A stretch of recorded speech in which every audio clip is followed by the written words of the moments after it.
Bonjour à tous, Johan Boiteau du groupe Shell et de la filiale mobilité électrique du groupe Shell qui s'appelle donc Shell Recharge. Shell est un opérateur que vous connaissez certainement dans l'industrie de l'énergie pétrolière et gazière. Shell a développé, il y a présent 10 ans maintenant, une filiale liée à la mobilité électrique. Donc c'est aujourd'hui sur toute l'Europe 100 000 bornes qui ont été déjà installées par la filiale de Shell. Voilà, donc on est présent sur tous ces pays avec une activité qui va de la fabrication de bornes de recharge en passant par son installation, supervision et puis le dernier métier qui concerne la mobilité, c'est-à-dire en tant que opérateur de cartes de recharge.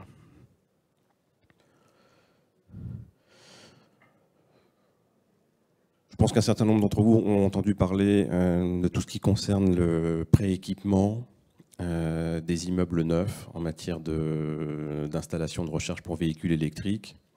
En France, il est relativement léger, mais il nous permet effectivement de faire des économies substantielles lors de l'installation de recharge pour véhicules électriques. Donc là, vous avez le détail selon la typologie d'immeuble.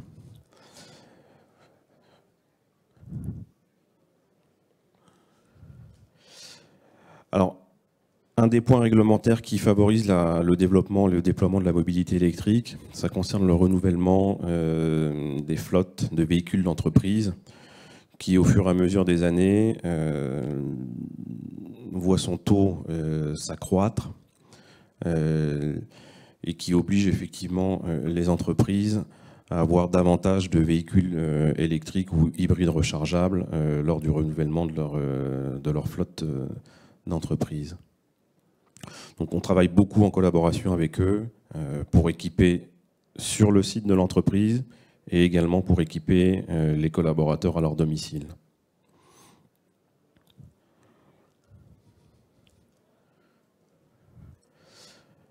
Un autre élément qui favorise le développement et le déploiement des bornes de recharge, ce sont les aides du gouvernement dans le cadre du programme Advenir.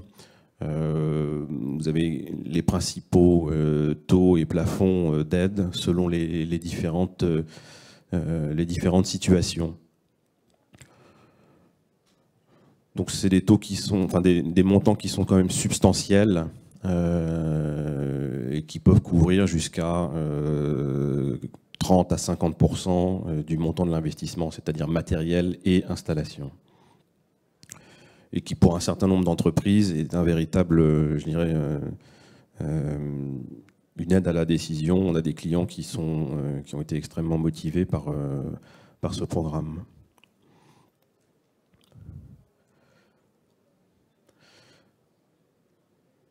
Alors, maintenant, je voudrais vous présenter en fait, une des solutions qu'on propose à nos clients qui concerne tout ce qui est la gestion de l'énergie électrique. Alors, je pense qu'on a un petit problème sur le...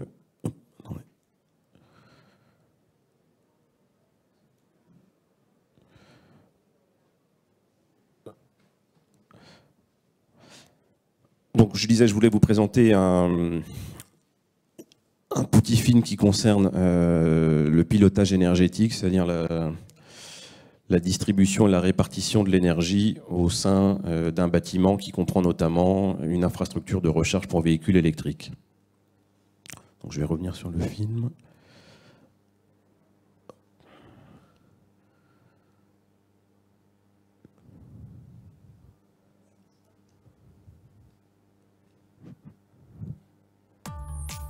Ah, merci.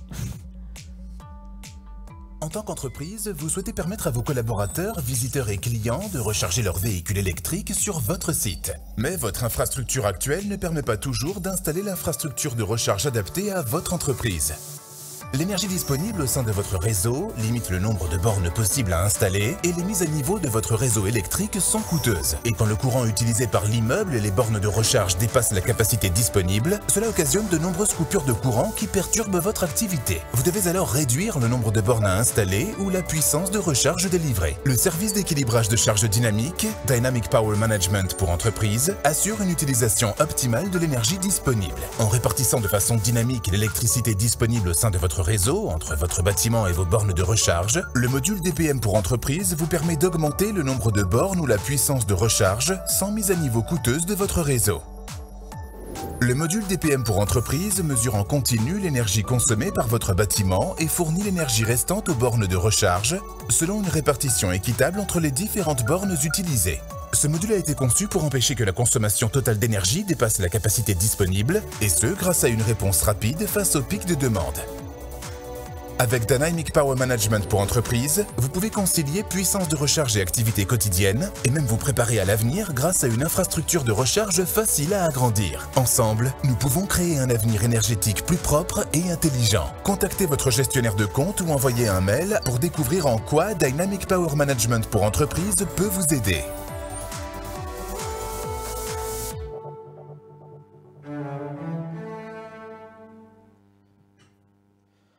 Voilà, donc l'une des problématiques que l'on rencontre fréquemment en matière d'installation d'infrastructures de recharge pour véhicules électriques concerne la puissance disponible sur le site au niveau du point de livraison,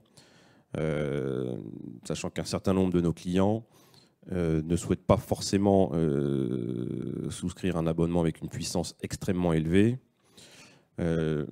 Shell a développé un système, un module qui permet de répartir donc la puissance disponible au sein du bâtiment entre les équipements électriques existants et l'IRVE, de telle manière à ce que on ait une puissance qui varie de manière automatique et que l'IRVE puisse bénéficier de la puissance maximum disponible, sans avoir effectivement donc besoin de souscrire des abonnements avec des puissances extrêmement élevées au niveau Enedis.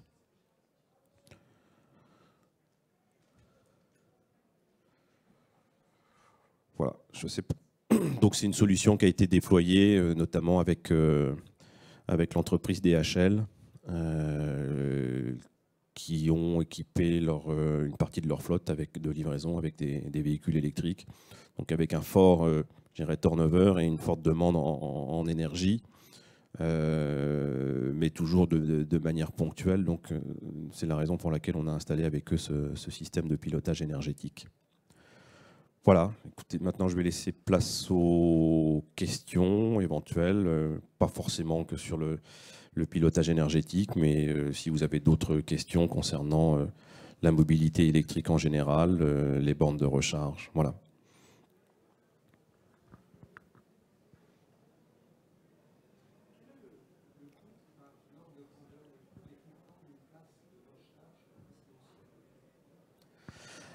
Alors, le coût d'installation d'une borne de recharge en immobilier résidentiel, alors je vais vous demander juste de préciser votre question, en maison individuelle ou en logement collectif, les deux.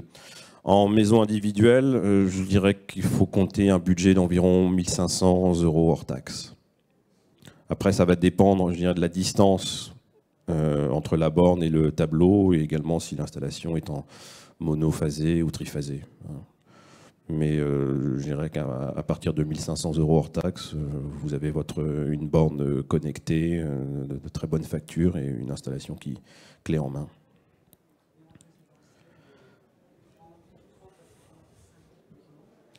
Alors là, je dirais que ça demande une étude au cas par cas, puisque en logement collectif, on va d'abord se poser la question de savoir si on est en sous-sol ou en parking extérieur. Et puis la question des distances va aussi beaucoup influer sur le coût de l'installation. En plus, je dirais qu'il y a aussi le coût, je dirais, de l'infrastructure, on va dire commune, qui est à chiffrer au cas par cas. Grosso modo, on peut dire que cette infrastructure commune, elle va être de l'ordre de 300 à 600 euros. Et à cela, il faut rajouter effectivement le prix de la borne et de sa liaison sur cette infrastructure.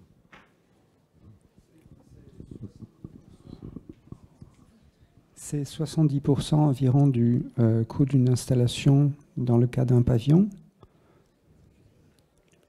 Oui. Enfin, vu la quantité, on peut imaginer que ce sera inférieur, prenant pour référence le prix unitaire pour un pavillon. Oui, mais en fait, on ne peut pas réellement comparer, puisque comme je vous le dis, en logement collectif, on peut avoir des cas très très divers. Oui, pardon. Plutôt le cas d'un parking en sous-sol, oui. Abrité, voilà, où il n'y a pas la contrainte des conditions climatiques et un support pour la distribution des câbles. Voilà. C'est surtout les distances de câbles qui vont avoir un impact sur le coût de l'installation. Après, pour tout ce qui est liaison, Internet, etc., on a des solutions relativement économiques, mais c'est vraiment la distance de câble et également de savoir à quel emplacement Enedis installera le point de livraison. Donc, je dirais que c'est systématiquement du sur-mesure qui est fait sur les logements collectifs. On ne peut pas parler d'un prix moyen d'installation, c'est assez délicat. Et la connexion Internet est utile pour quoi? Alors, elle est utile pour plusieurs raisons. C'est que dans 99% des cas, Shell vend des bornes de recharge qui sont connectées, donc qui offrent un certain nombre de services, notamment tout ce qui concerne la maintenance préventive ou même la maintenance curative. Je dirais que plus de 50% des opérations de maintenance peuvent déjà être faites à distance. On peut à distance savoir par exemple si une borne est tombée ou a subi un choc, etc. On peut débloquer le câble éventuellement qui peut être bloqué dans la prise. Donc il y a beaucoup de choses qui peuvent être faites à distance. La borne connectée permet également de gérer la facturation, refacturation éventuelle des cessions de charges, que ce soit au bénéfice de la copropriété, au bénéfice de l'entreprise, etc. Donc cette liaison est effectivement quasi systématiquement utilisée. Puis le dernier point, ça concerne également le pilotage énergétique, où on a un système qui fait que c'est géré à distance également, depuis nos serveurs. Voilà.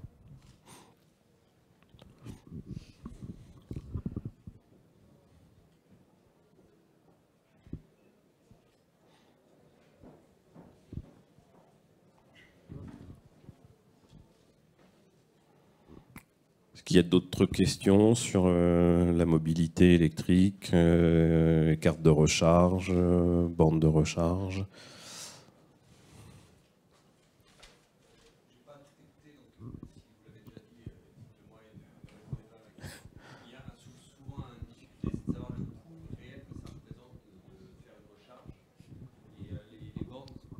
Les bornes rarement sont très transparentes sur le coût, notamment quand on démarre la recharge et on ne sait pas si on va rester 1 heure, 2 heures, 3 heures. Est-ce que vos bornes me permettent une meilleure visibilité sur ça? Concernant le coût vraiment pour l'utilisateur. Alors le coût pour l'utilisateur, en principe, les opérateurs de mobilité qui distribuent les cartes, qui opèrent les cartes, ont également une application que vous pouvez avoir sur votre téléphone, sur votre ordinateur. Et normalement, sur l'outil de géomarketing, vous avez le tarif du kilowattheure de recharge et éventuellement du tarif de connexion. Donc en principe, il y a une transparence qui apparaît à ce moment-là. Concernant Shell, vous recevez chaque mois une facture avec le détail de l'ensemble de vos consommations. Donc en principe, vous avez une vision claire sur tous les lieux et à quelle heure et pendant combien de temps et quelle puissance vous avez rechargé. Une des particularités qu'on nous demande sur le marché français, c'est la facturation au temps. C'est quelque chose que nous ne faisons pas chez Shell. parce que c'est une spécificité très française et qu'en général, dans les autres pays européens, les utilisateurs veulent payer uniquement le coût, enfin la puissance, l'énergie qu'ils ont consommée. Cette spécificité française, elle vient du fait qu'on associe l'objectif en fait de la tarification au temps, c'est de développer la rotation des véhicules et d'avoir des véhicules qui restent entre guillemets ventous sur les emplacements. Malheureusement, il faut qu'ils trouvent une autre solution que celle de cette facturation au temps. Je ne sais pas si j'ai à peu près répondu. Si, mais en fait la difficulté c'est que vous n'avez pas toutes les bornes en France, c'est pas toutes HL, et du coup même si vous recevez un mail à la fin du mois, en fait vous avez potentiellement plusieurs bornes et c'est difficile de savoir laquelle est la plus rentable, laquelle coûte plus cher, parce qu'il y a certains qui font de toute façon dès la première, dès que vous êtes branché, vous avez X euros de toute façon de forfait et après c'est soit au temps, soit à la puissance délivrée. Donc c'est pas du tout, il n'y a pas de volonté de l'uniformiser pour toutes les bornes en France pour avoir une meilleure lisibilité. Aujourd'hui, il n'y a pas de réglementation qui soit prévue à ce niveau-là. Vous avez normalement la possibilité d'avoir les informations avant de vous recharger. Après, effectivement, on n'est pas nous exploitants et de toutes les bornes qui sont sur le territoire français, donc vous pouvez éventuellement ensuite faire un rapport au GIE qui s'occupe de gérer tout cela et de signaler le dysfonctionnement éventuel.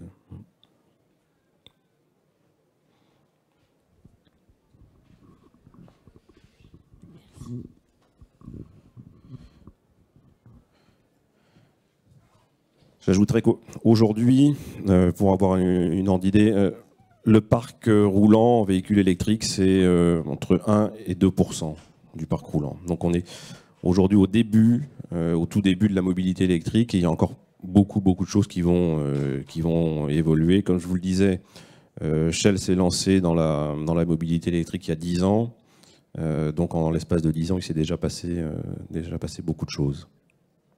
Et je pense que dans les 10 prochaines années, il y aura encore certainement des nouveautés. Le problème qu'a soulevé tout à l'heure monsieur, je pense que ça sera un des problèmes aussi qui sera très rapidement résolu.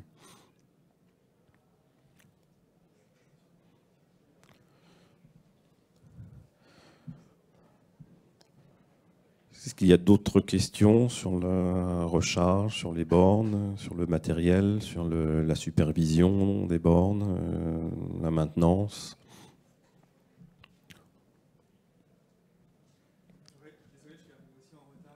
Non.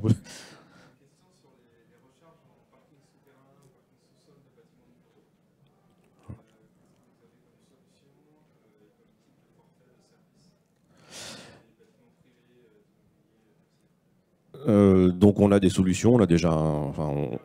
Non. Enfin, c'est une question qui n'a pas été soulevée et j'ai pas abordé encore jusqu'à présent. On fait des installations en parking en sous-sol, que ce soit des parkings privés, en logement, en tertiaire, ou même vous pouvez aller ici, pas très loin, au parking de l'Hôtel de Ville à Paris. On a à peu près 150 bornes qui sont installées dans un parking SAGS.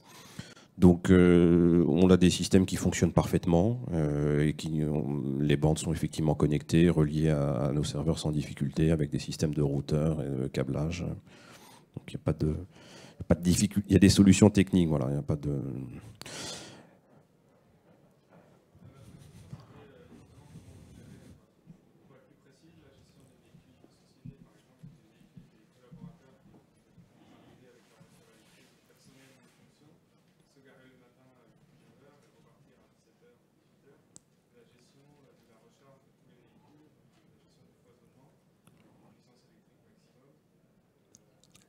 Ah, d'accord. Donc ça ne concerne pas la facturation, ça concerne surtout la...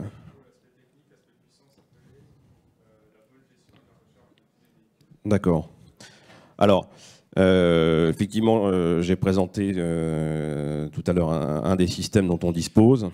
C'est un système qui permet d'allouer la puissance disponible au sein du bâtiment, entre les équipements électriques du bâtiment et l'IRVE, et de répartir cette puissance de manière automatique, de telle façon à ce que l'IRVE dispose en permanence du maximum de la puissance disponible au sein du bâtiment. Donc on a ce premier système de pilotage énergétique. Ensuite, entre les bornes elles-mêmes, on a un deuxième système qui, grosso modo, va calculer et allouer la puissance la plus importante au dernier véhicule qui vient de se charger, au détriment de celui qui s'est chargé, qui est en charge déjà depuis 2 heures. Donc, ce qui veut dire qu'on a une puissance qui est capée ou définie avec le propriétaire de l'immeuble. Et donc, on reste toujours dans cette puissance-là. Voilà.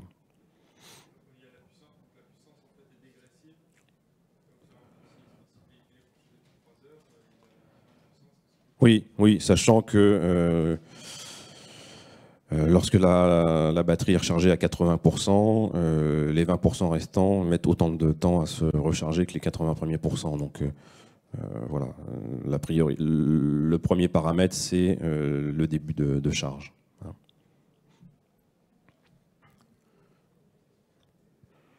Je vous en prie. Non, mais on l'avait commencé en avance aussi.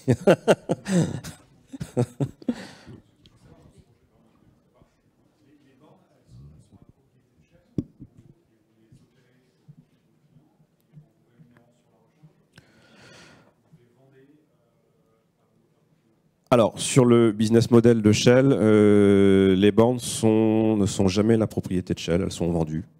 Elles sont vendues au client final, à l'exception des, qui ne nous concernent pas ici, mais des bornes de recharge rapide que vous pouvez voir cette fois-ci, par contre, sur le réseau des stations Shell sur autoroute. Voilà. Mais sinon, les bornes de recharge normales sont systématiquement vendues au propriétaire final. On n'est pas du tout sur un business model qu'on peut avoir chez certains opérateurs français, notamment en immobilier résidentiel, qui, eux, ont un modèle économique de tiers investisseurs, c'est-à-dire qu'ils investissent et ils investissent dans l'IRVE et se rémunèrent ensuite par des abonnements.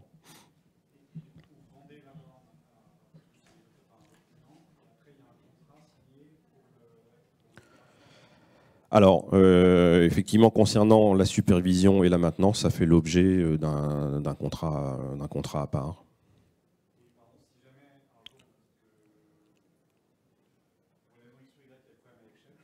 Oui. Vous avez effectivement la possibilité de changer de superviseur de borne. Ouais. Ça fait partie. C'est pour ça qu'on est plutôt, Shell a fait plutôt le choix de ne pas aller sur un modèle de tiers investisseur et d'investir pour le compte de tiers et d'opérer pour le compte de tiers. Non, non, non, non, c'est pas lié.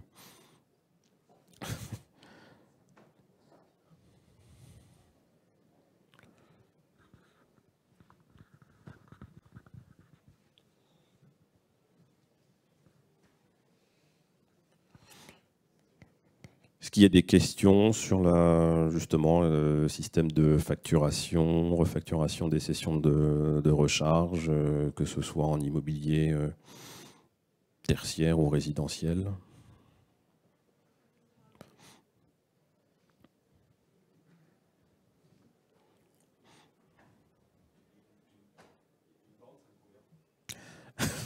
Une bonne question.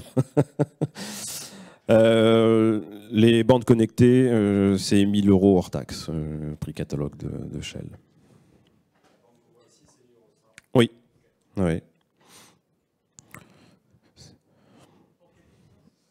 Alors, la puissance, ce sont des bandes qui peuvent être réglées jusqu'à 22 kW. En fait, on règle la puissance au moment de l'installation. Mais ça reste le même modèle. Donc si demain vous décidez de changer, de passer la puissance de la bande de 7 à 22 kW, vous contactez Shell et puis on vérifie simplement qu'au niveau des protections électriques, tout est conforme et on modifie la puissance à ce moment-là. Voilà.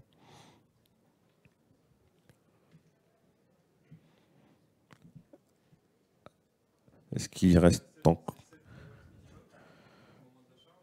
Oui. Ah oui, alors dans l'hypothèse du pilotage énergétique, on va dire qu'on a réglé la borne sur 22 kg, et puis effectivement, comme on a capé la puissance de l'ensemble de l'infrastructure, la borne ne délivrera pas nécessairement les 22 kg en permanence. Oui, oui, oui. Par contre, oui, il y a un seuil plancher, oui, de toute façon, pour que la recharge puisse fonctionner. Après, pour ceux qui ont effectivement d'autres questions, on est présent au salon. N'hésitez pas à venir nous rencontrer avec mes collègues. On pourra répondre à des questions spécifiques que vous pouvez avoir sur des projets d'installation. Voilà. Écoutez, je vous remercie. Et bon salon.